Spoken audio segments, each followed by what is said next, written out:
चलिएगा लूका 21 अध्याय 7 आयत से पढ़िए। आज अंतिम समय की घटना और यीशु के आगमन के बारे में हमें कायदे से सीख लेना है, क्योंकि वो आने वाला है।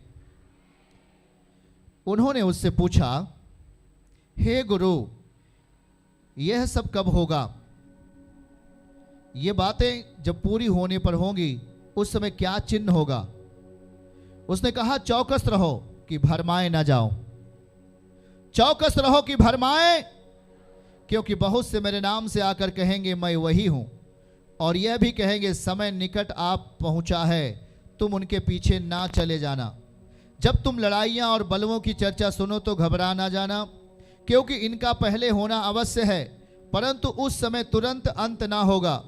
10 पद में लिखा है, तब उसने उनसे कहा, जाति पर जाति, राज्य पर राज्य चढ़ाई करेगा, ऐसा अंतिम समय में होगा। और फिर वचन में लिखा है और क्या क्या होंगे, और लिखा है कि बड़े बड़े भूकंप होंगे अंतिम दिनों में, और जगह जगह अकाल पड़ेगा और महामारियां आएंगी। क्या ये चीजें आप देख पा रहे हैं कलीसिया? ये सब चीजें चिन्ह दिखाई दे रहा है कि नहीं दिखाई दे रहा है? याद रखो, ये बाइबल एक भविष्य के बारे में आपको समझा रही है। ये समझा रही है आपको कि भविष्य में क्या क्या होगा। जगह जगह अकाल और महामारियां पड़ेंगी, आकाश से भयंकर बातें और बड़े बड़े चिन्ह प्रकट होंगे। परंतु इन सब बातों से पहले वे मेरे नाम के कारण तुम्हें पकड़ेंगे और सताएंगे, पंचायतों में सौंपेंगे, बंदी गृह में डलवाएंगे, राजाओं और हाकिमों के सामने लेके जाएंगे। पर यह तुम्हारे लिए गवाही देने का अवसर हो जाएगा कि यीशु मसीह जिंदा खुदा है। हमारे लिए बड़ा अवसर हो गया यीशु मसीह के नाम में। दुनिया सुने, यीशु मसीह जिंदा खुदा है। आमीन। और 14 आयत में लिखा है, पर यह तुम्हारे गवाही देने का अवसर हो जाएगा। 14 पद में लिखा है, इसलिए अपने अपने मन में ठान रखो कि हम पहले उत्तर देने के लिए चिंता ना करें। क्या बोलना है यह सोच करके चिंता नहीं करना प्रियजन आखिरी दिनों में। क्यों? क्योंकि 15 पद में लिखा है, क्योंकि मैं तुम्हें ऐसा बोल, ऐसा बुद्धि दूंगा कि तुम सब विरोधी सामना या खंडन ना कर सकेंगे। तुम्हारे माता पिता, भाई, कुटुंब, मित्र भी तुम्हें पकड़वाएंगे, यहां तक कि तुम में से कुछ को मरवा डालेंगे। मेरे नाम के कारण सब लोग तुमसे बैर करेंगे, परंतु तुम्हारे सिर का एक बाल भी बाका ना होगा। अपने धीरज से तुम अपने प्राणों को बचाए रखोगे। आमीन बोलो, हालेलुया। 25 आयत से पढ़ो। 25 आयत से ये सब चीजें अंतिम दिनों में होंगी प्रिय भाई बहनों। और 25 आयत में लिखा है, सूरज और चांद और तारों में चिन्ह दिखाई देंगे। कहां चिन्ह दिखाई देंगे? क्या आप जाग रहे हैं? हमारी भक्ति केवल ये नहीं कि हमारा बुखार ठीक हो जाए बस।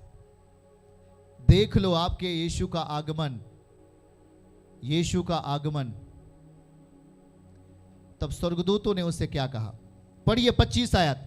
सूरज और चांद और तारों में चिन्ह दिखाई देंगे। पृथ्वी पर देश देश के लोगों में, देश देश के लोगों को संकट होगा। क्या होगा? संकट होगा, क्योंकि वो समुद्र के गरजने, लहरों के कोलाहल से घबरा जाएंगे। जहां सूखा है वहां अकाल पड़ रहा है। रेतीली भूमि पर, सऊदी अरब, रेगिस्तान जैसे इलाकों में बाढ़ आ रही है। कभी इंसान सोचा भी नहीं था। ये हो रहा है अंतिम दिनों में, क्योंकि बाइबल में लिखा है। और भय के कारण संसार पर आने वाली घटनाओं की बाढ़ देखते देखते लोगों के जी में जी ना रहेगा, क्योंकि आकाश की शक्तियां हिलाए जाएंगी।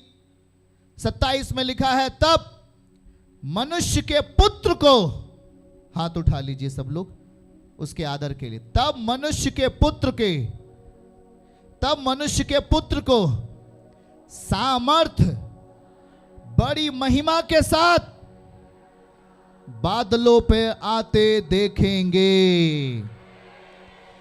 जब यीशु मसीह बादलों पे आता देखेंगे, तब क्या करना है हमें घर में नहीं चले जाना है। पर लिखा है 28 के वचन में, जब ये बातें होने लगे भाई और बहनें, तो सीधे होकर अपने सिर ऊपर उठाना, क्योंकि तुम्हारा छुटकारा निकट होगा।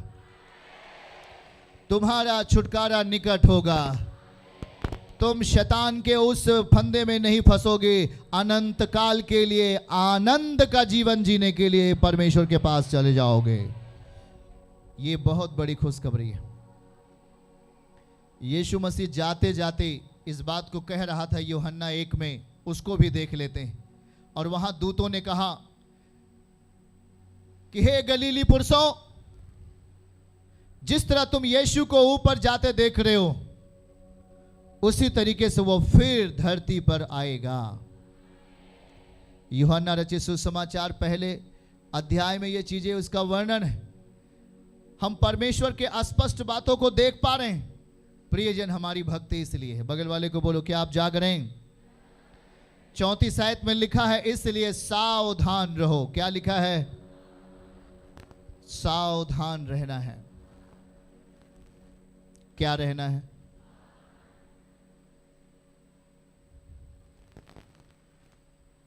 क्या रहना है? सावधान रहना है। ऐसा ना हो कि तुम्हारे मन खुमार और मतवालेपन और इस जीवन की चिंताओं से सुस्त हो जाएं और वह दिन तुम पर फंदे की नाई अचानक आ पड़े। सावधान रहना भाई और बहनों। प्रभु मुझे कहेगा, बेटा तुमने तो बता दिया था, मैं तुझे निर्दोष ठहराता हूं, पर वो जो तेरे सामने बैठे थे तेरा ठट्ठा किया, तेरा मजाक किया, इसलिए वो अब मेरे साथ नहीं होंगे, अब उस शैतान के साथ पीड़ा में जाएंगे। इसलिए याद रखना, कभी भी परमेश्वर का वचन जब चलता रहे, भूल से भी ठट्ठा नहीं करना, हंसना नहीं। यदि आप हंस दिए गंभीरता के वचन पर, आपने पवित्र आत्मा का मजाक उड़ाया। बाइबल में लिखा है, यीशु मसीह का मजाक उड़ा लो, माफी मिलेगी। पर जिस दिन आपने यीशु मसीह के वचन का अर्थात पवित्र आत्मा का मजाक उड़ाया, आप नहीं बच पाओगे, क्योंकि वचन में लिखा है ये बातें, मैं अपने से नहीं बोल रहा हूं, पवित्र शास्त्र बाइबल में लिखा है कि आप दंड के भागदान बन जाते हैं। हमारा उद्धार निकट है। सब लोग तेजी के साथ कहिए, यीशु का आना भी निकट है। इसलिए हम लगातार अपनी भूख और प्यास में रहकर उसे पाना चाहते हैं। हम लगातार पवित्रताई में रहकर उसे पाना चाहते हैं, क्योंकि वो तभी हमारे अंदर बलवान होगा, तभी वो हमारे अंदर अपने कामों को प्रकट करेगा। हम सचेत नहीं तो शैतान आपको परेशान करे। यहां लिखा है सावधान, इसलिए सावधान रहो, ऐसा ना हो कि तुम्हारा मन गंदगियों का हिस्सा बन जाए, तुम्हारा मन, तुम्हारा व्यवहार मतवालापन हो जाए, मदिरा और नशे में चूर हो जाओ। और लिखा है, इस जीवन की चिंताएं, रोटी कपड़ा और मकान के कारण परमेश्वर की महिमा को छोड़ दो। अरे नहीं प्रियजन, रोटी कपड़ा और मकान, खाने पीने की सारी वस्तुएं इस धरती पर से खत्म होंगी, नष्ट होंगी। कुछ भी जो दिख रही हैं यहां पर बनी नहीं रहेंगी। धीरे धीरे वो सारी चीजें कम होती जाएंगी और उसके आगमन के टाइम में बाइबल में लिखा है वो सारी चीजें खत्म होंगी। पर याद रखो, आपकी भक्ति कभी नहीं खत्म होगी। आप अगर भूख में रहकर उसकी भक्ति करते हो, आप बलवंत होते जाओगे यीशु के नाम में। अरे आपके पास पैसे नहीं है, आप भक्ति करते जाओ, आप बलवान होंगे यीशु के नाम में। हाँ प्रियजन, आप बलवान होंगे। और जब आपका यीशु आएगा, चाहे आप जिंदा रहो चाहे आप कब्र में रहो, वो आपको जिंदा अपने पास बुलाएगा। क्योंकि मुझे पता है, बोलो मुझे मालूम हो गया है मेरा आखिरी न्याय कैसे होगा। इसलिए लोग गाली देते रहते हैं प्रभु के लोगों को, पर परमेश्वर के लोग गाली नहीं दे सकते, क्योंकि उन्हें फिर से जिंदा होना है। ना खुशखबरी बड़ी, ये मजाक नहीं है, इसे मजाक में लेना भी नहीं तो आफत आ जाएगी। ये परमेश्वर का वचन है जो आपको समझाया जा रहा है। वही यीशु जो यहां पर चिन्ह और चमत्कार करता है ताकि आप विश्वास कर लो। इसीलिए लोग निंदा करते हैं, इसीलिए लोग तमाम बुरी बातें बोलते हैं, पर परमेश्वर के लोग चुप क्यों रहते हैं? क्योंकि उन्हें आखिरी दिनों में जिंदा होना है। उसका आगमन निकट है। तेजी के साथ कहें आमीन। यीशु का आना निश्चित है। वो जल्द ही आ रहा है बादलों पे सवार होकर। चर्च की सभी प्रार्थनाओं को और परमेश्वर के दास के द्वारा टीचिंग सुनने के लिए और अपडेट्स को जानने के लिए हमारे इस चैनल को सब्सक्राइब करें और साथ में बेल आइकन को दबाएं, ताकि जब भी लाइव प्रार्थना हो तो सबसे पहले आप देख सकें।